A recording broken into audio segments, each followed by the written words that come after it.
Three runaway slave children stumble into the isolated mountain valley of Ezra Blackwood, a bitter woodsman who has spent 5 years drowning his grief in whiskey after losing his wife and daughter in a cabin fire.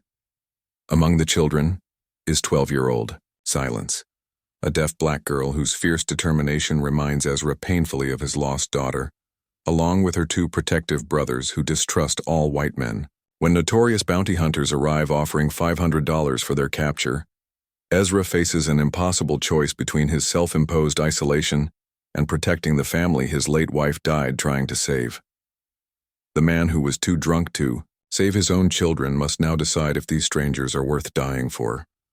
Snow fell like ash across the valley. Ezra Blackwood stood over 3 small graves, rifle trembling in his weathered hands. Behind him, his cabin burned against the gray dawn sky. The deaf girl lay motionless in the snow. Blood darkened her temple. Her 2 brothers knelt beside her, hands moving in desperate signs he had learned to read. Wake up, wake up. Through the trees, shadows moved. Boots crunched on frozen ground. The bounty hunters had found them. Ezra's finger found the trigger. The metal was cold as winter itself. His choice stood before him like a cliff edge. Pull the trigger on the men approaching through the pines, or surrender the children who had somehow become his world. The rifle wavered. His breath clouded the air. Everything had led to this moment. 3 months earlier, Ezra had lived alone in this same valley. His cabin walls bore carved tallies, 1,827 days since the fire that took Sarah and Emma, 1,827 nights of whiskey and silence. He spoke only to his horse. The animal never answered back. That morning had started like any other, coffee black as tar, bacon burned at the edges, the bottle waiting on the shelf like an old friend. Then they came. 3 shapes stumbled through the tree line. Children, exhausted. The oldest boy, maybe 16, carrying a rifle with no ammunition. The youngest couldn't be more than 8, clutching a wooden toy carved in the shape of a horse. Between them walked a girl. She moved with Emma's stubborn grace. Same age, same fierce eyes that missed nothing. But when Ezra called out, she didn't turn. The oldest boy raised his empty rifle. His hands shook from cold and fear. Ezra stepped onto his porch. The boards creaked under his boots. You lost? The boy's eyes darted between Ezra and the tree line behind them. Someone was coming. Someone they feared more than a stranger with a loaded gun. We're looking for Sarah Blackwood, the boy said. The name hit Ezra like a fist to the chest. Sarah. His Sarah. Dead 5 years now. Ain't nobody here by that name. The girl stepped forward. Her hands moved in quick, sharp gestures. The oldest boy watched her signs, then looked back at Ezra. She says you're lying. Ezra studied the girl's face. Emma would have been just as bold at 12, just as certain of her own judgment. Sarah Blackwood died in a fire, Ezra said, 5 years back. The girl's hands stilled. The youngest boy started to cry, silent tears freezing on his cheeks. She was helping folks like us, the oldest boy said, giving them safe passage north. Ezra's world tilted. Sarah helping runaway slaves. Sarah keeping secrets from her own husband. I don't know nothing about that. But even as he said it, he remembered. The extra food that went missing from their stores. Sarah's late night walks. The way she'd grown distant in those final months. The girl pulled something from beneath her coat, a locket on a thin chain. She opened it with trembling fingers and held it toward Ezra. Sarah's face smiled back at him from the tiny photograph. His knees nearly buckled. Sarah's locket, the one that had burned with everything else in the fire. Except it hadn't burned. It had found its way to this child who stood in his yard like a ghost from his past. Where did you get that? The girl's hands moved again. The oldest boy translated. She says a woman gave it to her. Told her if she ever got in trouble to find Sarah Blackwood in the Colorado mountains. Ezra's chest tightened. How many others had Sarah helped? How many secrets had she carried? A gunshot echoed across the valley. Distant but getting closer, the oldest boy grabbed his siblings. "We have to go." "Wait." The word came out before Ezra could stop it. 3 pairs of eyes fixed on him. Hope and desperation mixed in equal measure.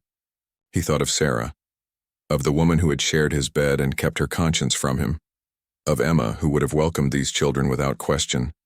He thought of 1,827 days of counting grief instead of living. "Get inside."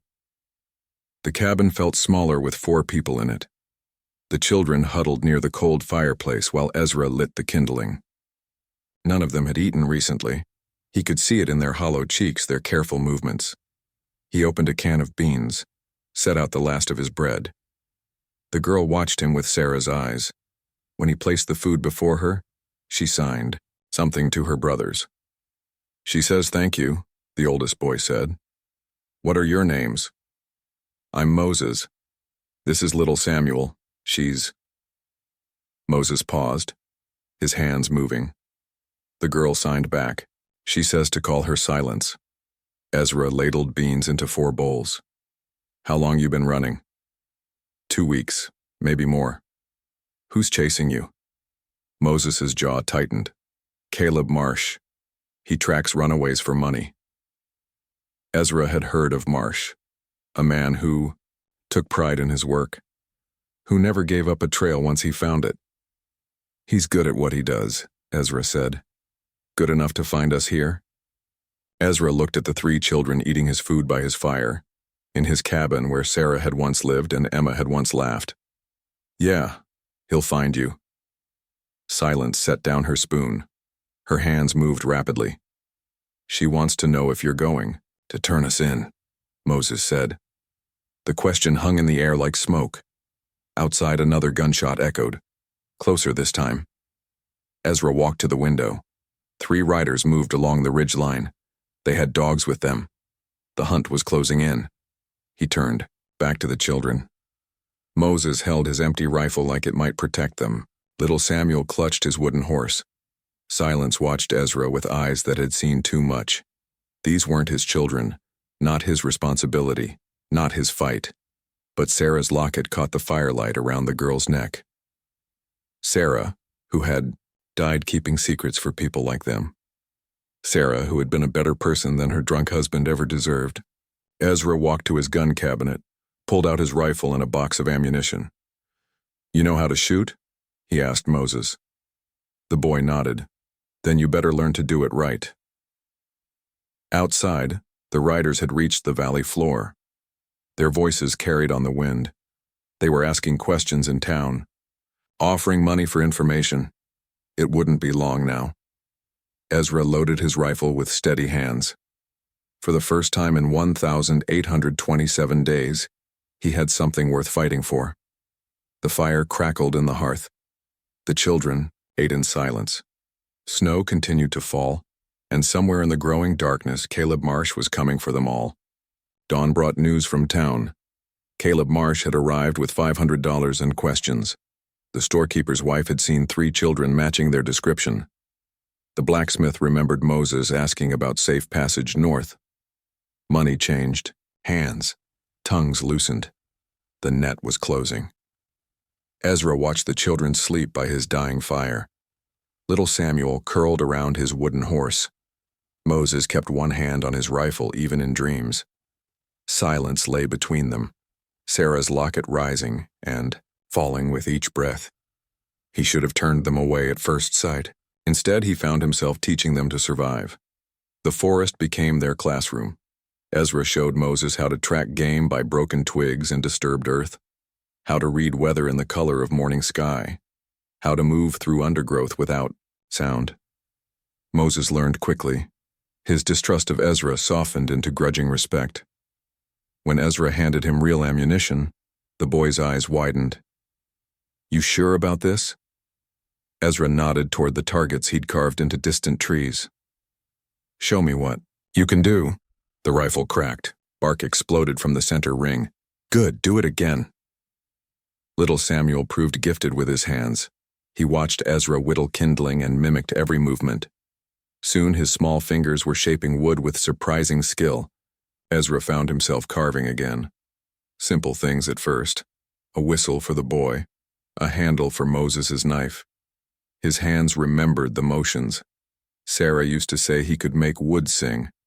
That was before the bottle became his only companion. Silence moved through the forest like water.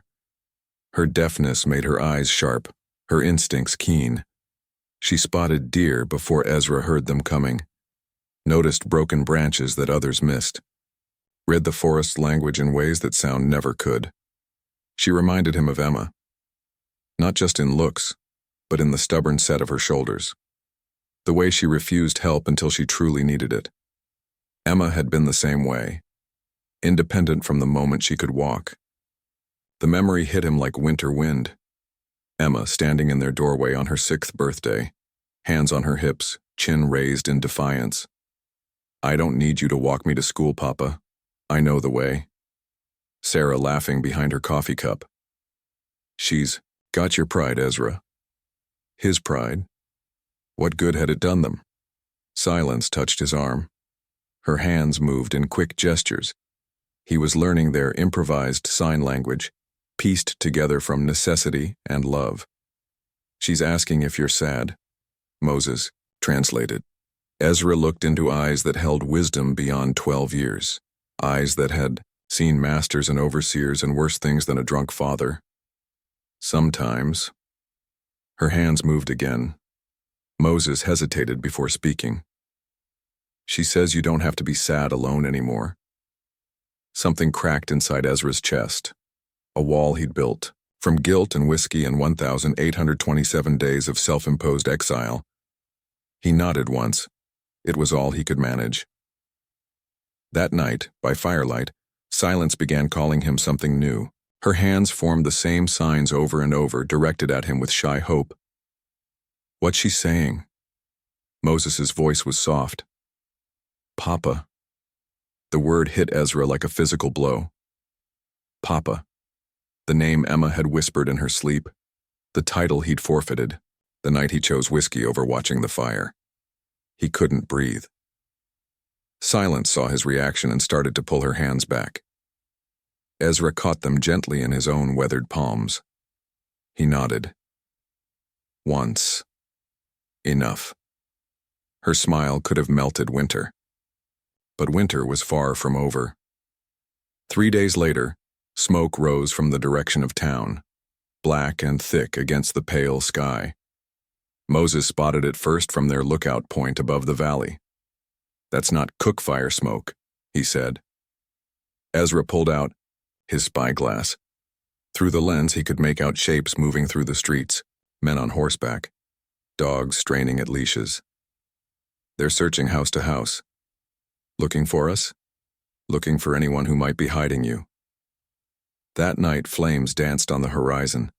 Someone had paid for their silence with more than money. Ezra made his decision before dawn. He woke the children quietly, packed what supplies they could carry, left everything else behind. The cabin that had been his prison for 5 years. The graves he'd visited every morning. The bottle that had been his only constant companion.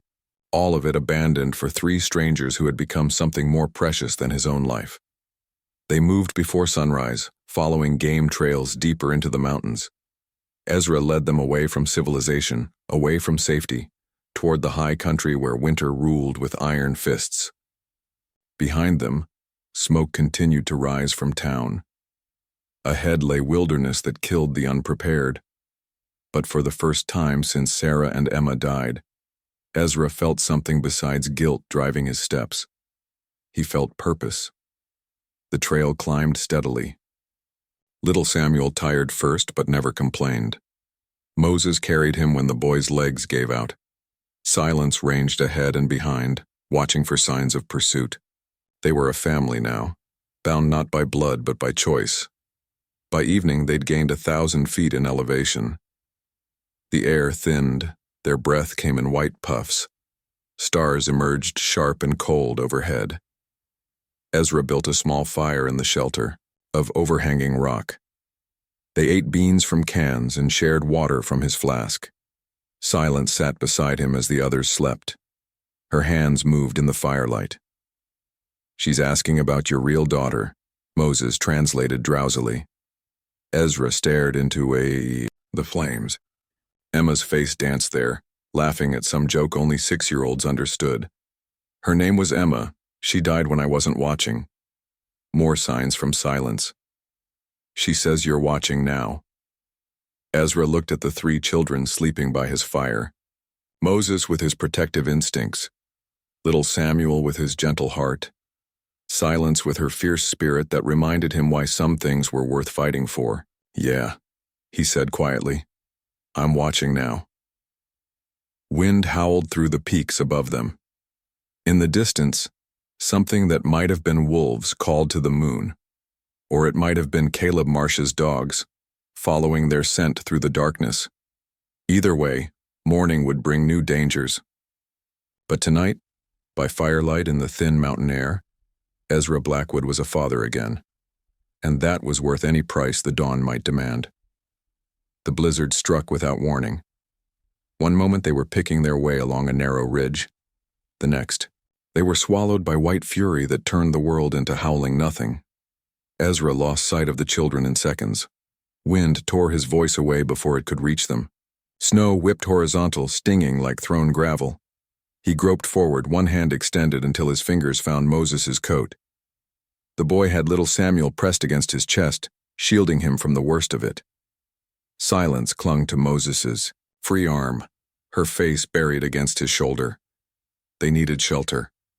Now. Ezra remembered stories from old prospectors, tales of mines honeycombing these mountains like termite holes. Most were played out, abandoned when the gold ran thin. He led them upward, feeling for the telltale depression that might signal a cave or tunnel. The cold bit through their clothes. Little Samuel had stopped shivering, which meant his body was shutting down. Ezra's hand struck timber, a support beam, weathered but solid. Beyond it, darkness opened like a mouth. He guided them inside. The mine shaft stretched back into black silence. Old rail tracks disappeared into shadows. But it was dry, protected. The wind's howl faded to a distant moan. Ezra built a fire from scraps of old lumber. The flames threw dancing shadows on rough-hewn walls. Moses rubbed warmth back into little Samuel's blue fingers. Silence explored the tunnel's entrance, running her hands along familiar timber joints. Her signs were sharp, urgent. "She recognizes this place," Moses said. Ezra studied the girl's face. Recognition mixed with something else. Memory. Pain. How could she know it? More signs from silence. Moses translated haltingly. "She says her mama worked in a mine like this before. Before slavery, before everything went wrong." Ezra moved deeper into the tunnel. His torch revealed initials carved into support beams, dates from the early 50s, names of men who'd come here chasing dreams and finding mostly rock. Then he saw them. Letters carved with careful precision into a beam near what had once been the mine office. E+S. A heart drawn around them with the tip of a knife. His torch nearly slipped from numb fingers. Ezra and Sarah, their initials, their secret. This was the mine where they'd planned to build their life. Before the cabin. Before Emma. Before everything collapsed into grief and whiskey. He'd forgotten. Buried the memory so deep it might as well have been fiction. But Sarah had remembered. Even at the end, she'd remembered their beginning. A leather journal lay wedged behind the beam, water-stained, but intact. Sarah's careful handwriting filled page after page. Ezra's hands shook as he read by torchlight.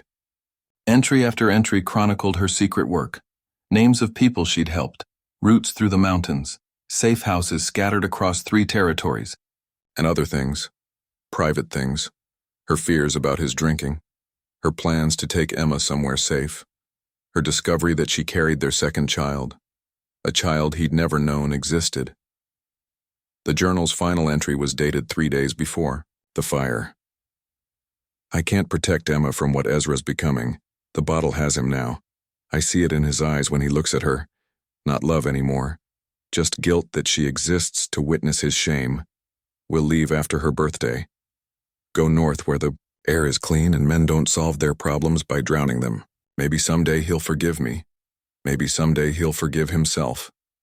Ezra's vision blurred. The journal slipped from his hands and fell closed. Sarah had been packing to leave him the night she died. Not running errands. Not visiting friends. Packing. She'd stayed up late gathering their daughter's things by lamplight.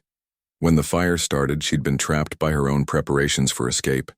He'd killed them. Not through neglect or drunken absence, but through the slow poison of becoming someone his wife couldn't trust with their child's safety. The truth hit him like a cave-in. Complete. Crushing. Final. He'd spent 5 years mourning his failure to save them. He should have been mourning his role in destroying them. Silence found him there, crumpled beside Sarah's journal. Her small hand touched his shoulder. When he looked up, tears had carved tracks through the dirt on his cheeks. Her signs were gentle. Moses knelt beside them to translate. She says Mama used to cry too, at night when she thought nobody could see. More signs. She says crying don't make you weak, makes you remember what's worth protecting. Ezra studied the girl's face. 12 years old and wiser than men twice her age, she'd lost more than he ever had, yet somehow found strength to comfort a broken stranger. Why are you helping me? Her hands moved with careful precision. Because you helped us first. Because Papa means Papa no matter what came before. The words broke something loose inside his chest. A dam of guilt and self-hatred that had held for 5 years. He pulled, silence close. She let him hold her while the storm raged outside and the fire burned low. Moses and little Samuel slept curled together like puppies. The mine protected them from wind and cold, but morning would bring new dangers. Caleb Marsh wouldn't stop, for weather. Men like him never stopped. A sound echoed from the tunnel mouth. Footsteps on stone. Voices calling through the storm. Ezra grabbed his rifle. Moses was already awake, his own weapon ready. 3 shapes appeared at the tunnel entrance. Marsh and 2 of his men. Ice crusted on their beards. Well now, Marsh said. Looks like we found ourselves a family reunion. Moses's rifle cracked. The shot went wide in the dim light, but it drove the men back outside. You got nowhere to run, old man, Marsh called. Storm's got us all trapped till morning. Might as well make this easy. Ezra checked his ammunition. 6 rounds left. Not enough for a sustained fight, but enough for what needed doing. Moses, take the children deeper into the mine. Find another way out. What about you? Ezra looked at Sarah's journal, still open beside the dying fire. At the initials carved in timber. At the 3 children who'd given him back his reason for living. I'll buy you time. Another shot from outside. The bullet sparked off stone near Ezra's head. Moses gathered little Samuel in silence. They disappeared, into the tunnel's dark throat. Ezra was alone with his choices. His rifle. His guilt. And for the first time in 5 years, his clarity. The storm howled outside like all the demons he'd carried. But inside the mine where he'd once carved his initials beside the woman he'd failed, Ezra Blackwood finally understood what Sarah had known all along. Some things were worth dying for. Some things were worth living for. The children's footsteps faded into darkness. Caleb Marsh called his name from the storm. Ezra Blackwood stepped toward the light. The storm cleared by dawn. Ezra led the children back through snow that sparkled like broken glass. The valley opened below them, familiar and foreign at the same time. His cabin still stood where he'd left it. The graves still waited beneath their burden of snow. But everything had changed in the 3 days since they'd fled into the mountains. Moses moved stiffly. The bullet that had grazed his shoulder in, the mine had festered during their cold flight. Fever burned in his eyes. Little Samuel supported his brother as they stumbled down the final slope. Silence ranged ahead, checking for signs of pursuit. Her movements were sharp, efficient. The mine had changed her too. She carried herself like someone who'd seen the price of survival. Ezra had made his choice in that tunnel. Not the desperate gamble of a guilty man seeking redemption. Something cleaner. The quiet decision of a father protecting his children. They reached the cabin as the sun touched the eastern peaks.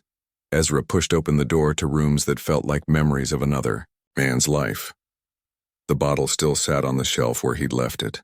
Dust motes danced in morning light that fell across empty spaces where his family had once moved and laughed and lived. Moses collapsed into a chair by the cold fireplace. His wound had opened during the descent. Blood seeped through his shirt. "We need to clean that," Ezra said. "No time." Moses's voice was tight with pain. "They'll follow our trail down the mountain." Ezra looked out the window toward the ridge line. Nothing moved against the sky. Yet. "Then we make our stand here." He built a fire while Silence helped little Samuel tend to Moses's wound. The boy had learned field medicine from necessity. His small hands were steady as he cleaned away infection. Moses gripped the chair arms until his knuckles went white, never made a sound. Ezra loaded his rifle with hands that no longer shook. 6 rounds for Marsh and his men. Maybe enough, maybe not. It didn't matter anymore. Silence tugged at his sleeve. Her hands moved in the language they'd built together, from survival and love. "She wants to know about the graves," Moses translated through gritted teeth. Ezra looked toward the 3 mounds outside his window. Sarah, Emma, the child he'd never known. My family, the ones I couldn't save. More signs from Silence. "She says you saved us instead." "Different thing." "Is it?" The question hung between them like smoke from the rekindled fire. Outside, riders appeared on the distant ridge. 3 shapes moving deliberately down the mountain face. Marsh had found their trail. Ezra checked his ammunition one final time. 6 bullets for 3 men. Simple arithmetic that left no room for mercy or second chances. "When they come, you stay down. All of you." Moses struggled to his feet. "I can still fight. You can barely stand. Don't matter. These are my people to protect." Silence moved between them. Her hands spoke urgently. "She says we're all family now. Nobody fights alone." Family. The word had lost its meaning when Sarah and Emma died. These 3 strangers had given it back to him, carved from shared danger and quiet. Trust. The riders reached the valley floor. Marsh in the lead, his face hard as winter stone. Behind him rode 2 men Ezra didn't recognize. Hired killers, probably. Men who tracked human beings for money. They stopped 50 yards from the cabin. Close, enough to talk. Far enough to draw and fire. "Ezra Blackwood," Marsh called. "You got something belongs to me." Ezra stepped onto his porch. The boards creaked under his boots like they had that first day when 3 exhausted children had stumbled into his life. "Don't see how that's possible." $500 says different. These folks are escaped property. Law's on my side. Law's got nothing to do with what's right. Marsh laughed. It sounded like breaking glass. "Right, don't pay my bills, old man. Send them out and I'll make this quick. Keep them and I'll make sure everyone suffers." Behind Ezra, the door opened. Moses appeared, rifle in his good hand. Little Samuel and Silence flanked him, unarmed but steady. A family. Standing together. "That your answer?" Marsh asked. Ezra's finger found his trigger. "That's my answer." Time stretched like a held breath. Wind moved through the pines. Snow fell from heavy branches with soft thuds that sounded like heartbeats.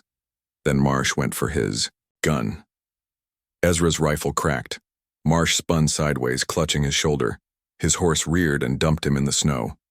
The other 2 riders drew their weapons. Moses fired despite his wound, the shot going wide. Little Samuel threw himself over, Silence shielding her with his small body. Ezra worked his bolt action. A second shot dropped one of Marsh's men from his saddle. The third rider spurred his horse toward the cabin, pistol raised. No time to reload. Ezra dove sideways as the bullet splintered wood where his head had been. The rider wheeled for another pass. His horse's hooves thundered on frozen ground. That's when Silence moved. She'd been lying still as death in the snow, hidden behind little Samuel's protective form. Now she rolled sideways, scooping up a handful of ice and stones. The rider bore down on her, gun aimed at center mass. Silence threw her makeshift weapon with perfect timing. It struck the horse's eyes, sending the animal into a panic. The rider fought for control as his mount bucked and spun. Moses found his mark on the second try. The man toppled backward, arms windmilling, and hit the ground hard. Silence wasn't unconscious. She'd been playing dead, using the skills her brothers had taught her for surviving impossible situations. The girl who'd reminded him of Emma had just saved all their lives. Marsh crawled toward his fallen pistol, leaving a trail of blood in the snow. Ezra walked over and kicked the weapon away. "It's finished," Ezra said. Marsh looked up with eyes full of hatred and pain. "You think this ends it? There'll be others. Always others coming for them. Then they'll find me waiting." Spring came early that year. The snow melted in March, revealing green grass and wildflowers that had waited all winter for their moment. Ezra rebuilt his cabin with help from Moses, whose shoulder had healed clean. They added a second room for the children. Little Samuel carved decorations for the door frames, his skill growing with practice. Silence started a school for the deaf children in town. Her improvised sign language became the foundation for something larger, something that gave voice to those who'd been silenced. The bottle still sat on Ezra's shelf. Dust gathered on it like snow on a grave marker. Some mornings he'd look at it and remember the man who'd needed it to sleep. That man felt like a stranger now. The graves outside his window became a place of memory rather than guilt. Sarah, Emma, and the child he'd never known. They were part of him always, but no longer the only part.